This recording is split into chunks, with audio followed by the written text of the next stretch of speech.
Hello students. So in previous class we have discussed about the democratic governments, right?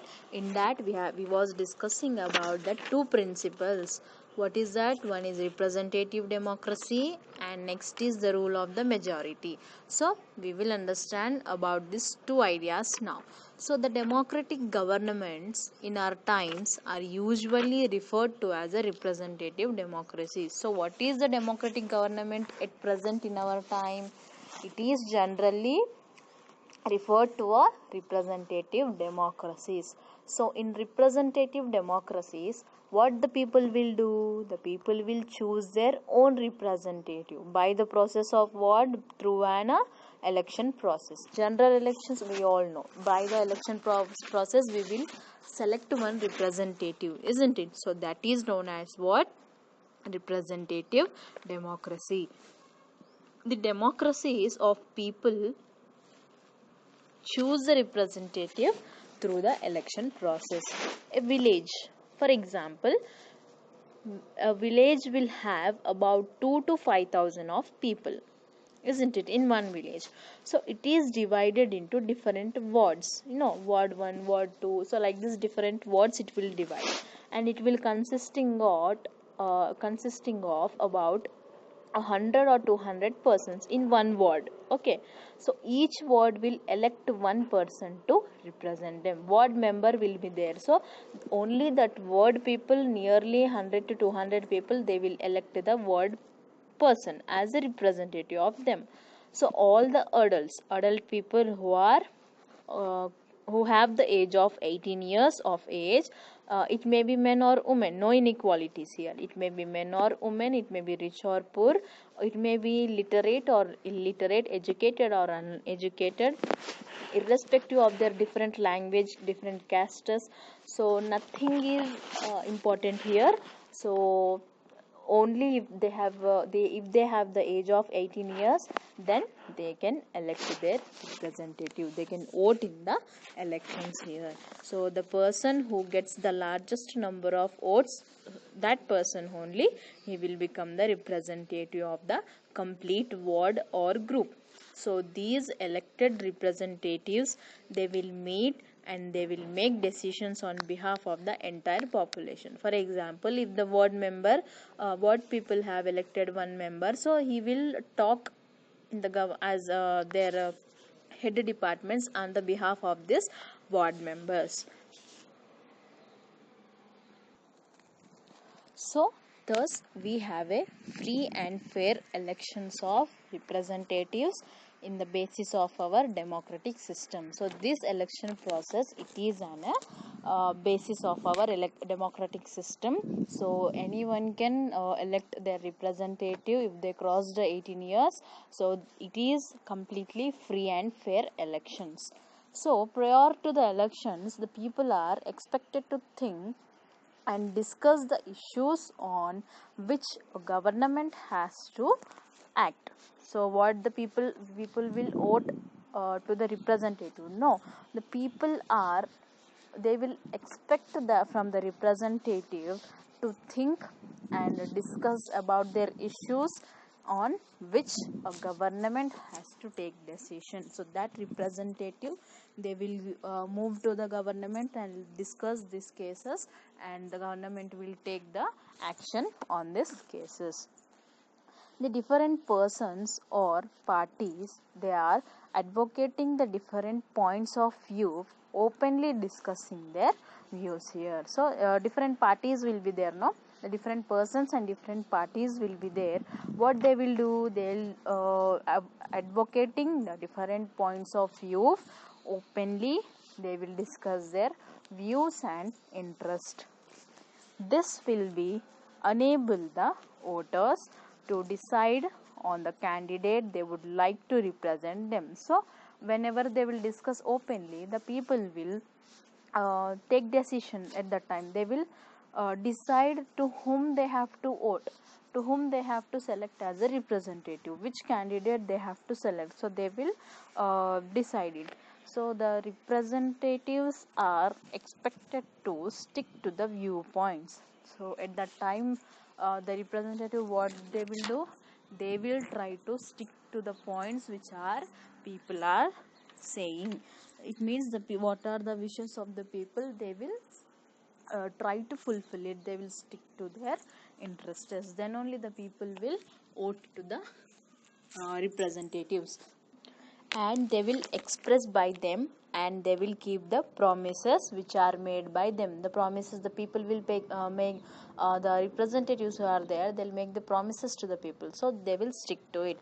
And they are also expected to consult the people from time to time to know about their viewpoints and problems. So these people, they will, what they will do, they will consult to the people of their related areas and regions time to time, and they'll know about their problems which are facing, and they will try to solve it.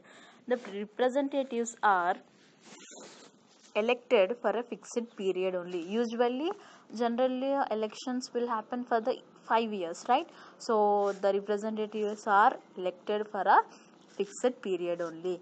After that, the fresh elections will be conducted, and the people can select, they can elect their representative once again. If they want to select their same representative as previous who are there in the elections, then their wish. Otherwise, if they want to select other representative, then they have an option to change it. So they can, now they can change their own representative. As you may have noted, the election of the representative is done by the simple majority only. So they will see the majority and they will select the person there. This means the one, it means what? The majority, the simple majority is nothing but the one who will gets the more votes. If it is a difference of one vote also, they will only selected, they will only get elected. For example, one person got, for example, 100 votes, and the another person representative, he got 99 votes. But if it is a difference of one vote also, the 100 who got the 100 votes here, he is only the elect, he will only elect in the elections. So those who voted for the other candidates will have to accept this and abide by the decision of the majority. So some people will, some people, so see in the above example, what I have said, some people, one representative got the 100 votes, and the remaining one representative got the 99 votes. So what happened here? The 100 is the majority, that's why 100, the 100 votes who got, he will only select as a representative. So remaining 99 persons who have voted to the another person, they have to accept these 100 votes of representative only. It is a rule of the government. Similarly, the most of the decisions of the elected representative are validated, and it will be based on the same principles of the majority only. If the decision is supported by more than half of the members, then only it will be implemented. For example, here we have an example. If there are 20 members in a village panchayat and a proposal is supported by just 11 members, so it will be passed and implemented even if 9 members opposed it. So, for example, in a village there are 20 members. So the village panchayat have taken a decision, the proposal is supported just, so whatever the decision is there, it is supported by just 11 members only, but there are 20 members, remaining 9 members, they are not supporting it, but it will be passed and it will be implemented if, even if 9 members are opposed it. If 9 members they won't accept also, they will implement, because the majority of supporting is more, that's why they will implement this thing. So thus the modern democracies do not try to get a complete agreement of everyone's. So the government will not see the complete, for example, the government will not see that the 20 members of the village should accept the 20 all the proposals. If in 20, if the majority is high for the accepting, so then the government will implement that, and it will take the decisions of the majority on the basis of majority only. So many people, they will believe that this system of ignoring the views of the minority those who are less in number, our democratic system can be oppressive for them. Checks on the elected representatives. How do we how do we ensure that the elected representative do not become oppressive or ignoring the interest of the minority who do not agree with them? How we can believe in them that the elected representative who are there, he will not get opposite to us, he will ignore all the views of the people, interest of the people. So in a democracy, the authority of the people who get elected is also regulated by certain principles which are stated in the constitution of the country. So whoever the person whoever he may be elected no as a representative, he cannot do that. He have regulated, he have completely taken by certain principles which are written in our Indian constitution in our country. If they go against these principles or procedures, then what will happen? The courts can disallow their decisions also. So those who disagree with the elected representative, they can freely express their views and they can criticize their actions also. It means forcefully the representative, they can't take the decisions.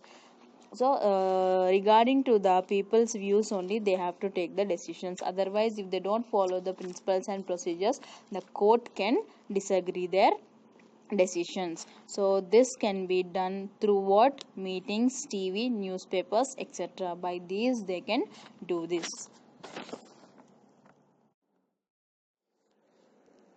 Equality and democracy.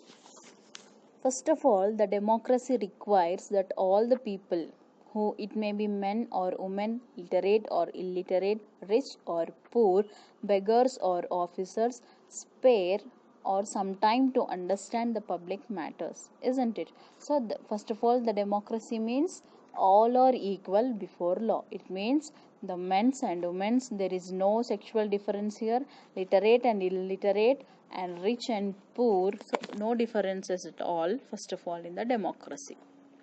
So it also require what? It also requires that they have to access to all the required information about the activities of the government so that they can take proper decisions. So this democracy requires what?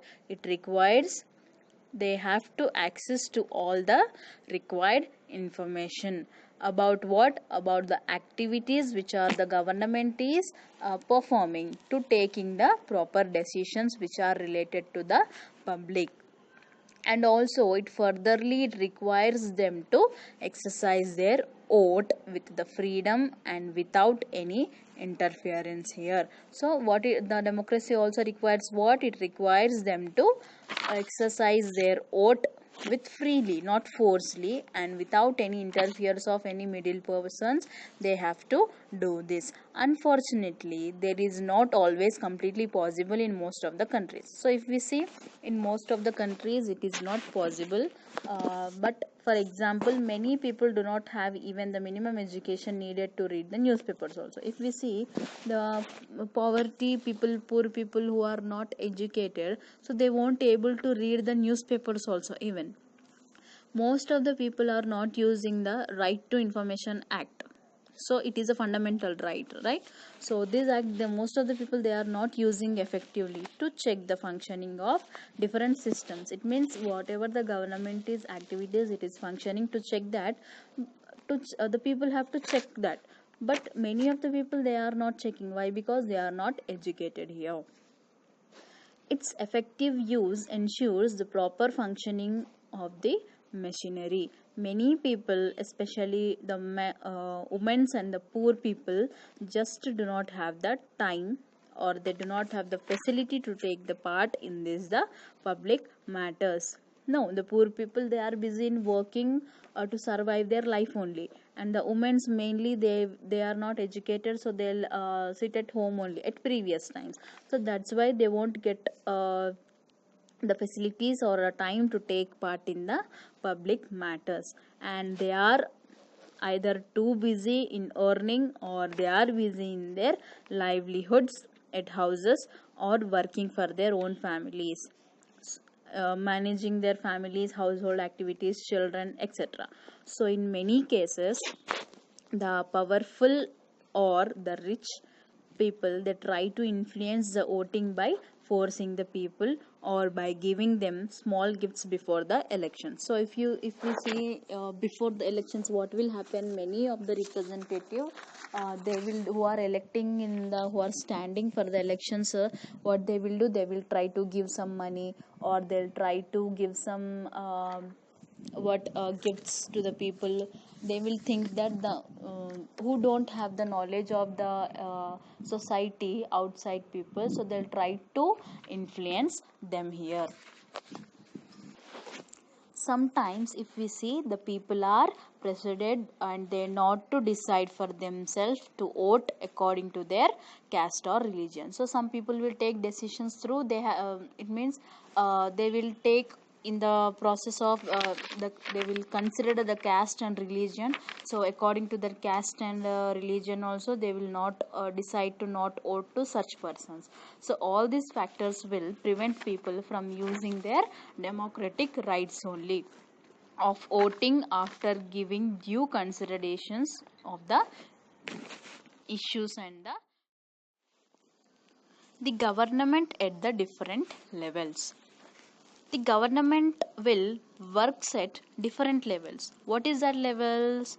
At the local level, at the level of the state, and at the national level. These are the three types of levels. So where the government will works here, the government will works at the different levels. Like what? First is at the local level, and the second is the level of the state level, and at last it is national level. The local level means the government in your village. In your villages, the government will there, no, it will comes under the local village. In your village or in your town or in your area or in your locality. Coming to the state level government work for an entire state, like for example our Telangana or Assam. So like this states, it will work for the states, it is comes under the state level government. And the government at the national level, it will represents and works for the entire country. So the government, if it is work for the entire country, then it is comes under where? It is comes under the national level here. Later in the coming chapters in this book, you will also read about the local level government functions. So what are the functions the local level government it will play? And when you go to the next classes again, in future in next classes, you will also learn about what, how the government functions at the state and central levels also, and how it will organize these 3 or 4 teams of students and give each of them one of the following themes. So like this, the government will play the role in a different levels here.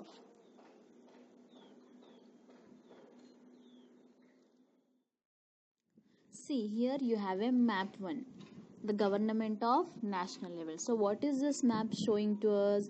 It is showing the national level of government. So here you have in the map, what is the name? The New Delhi. So it will take the complete decision about the country. So it is comes under the national level. See here, coming to the next map 2, it is showing the governments at the state level. So what are so you can see here what are the states which are present, no? So from upside we will see now what, the Jammu Kashmir, Himachal Pradesh, Punjab, Uttarakhand, Haryana, and New Delhi, Rajasthan, Gujarat, Uttar Pradesh, Madhya Pradesh, Maharashtra, Telangana, Chhattisgarh, Andhra Pradesh, Karnataka, Goa, Kerala, Tamil Nadu, and Chhattisgarh, Odisha, Bihar, Jharkhand, West Bengal, Sikkim, Arunachal Pradesh, Assam, Meghalaya, Nagaland, Manipur, Tripura, and Mizoram. So all these states are comes under where, the government of the state level, the states of our India. What is index here? The external boundaries, the outside boundaries, external boundaries of our India, which are the black color mark is there, no, they are completely the external boundaries of India. So which are the lines which are you can see in the blue color, it is the boundaries of our state. At last you have a third map. It is about the government at the district level, isn't it? So what are the, so in the map you can see here what are the dots which are present in the black, no, they are district headquarters. Next, the black light line which is present, no, which is there, no, you can see light color black lines, you can see these are district boundaries. And the thickly black lines which are there in this map, these are related to the state boundaries. So these are the three levels of government, different levels of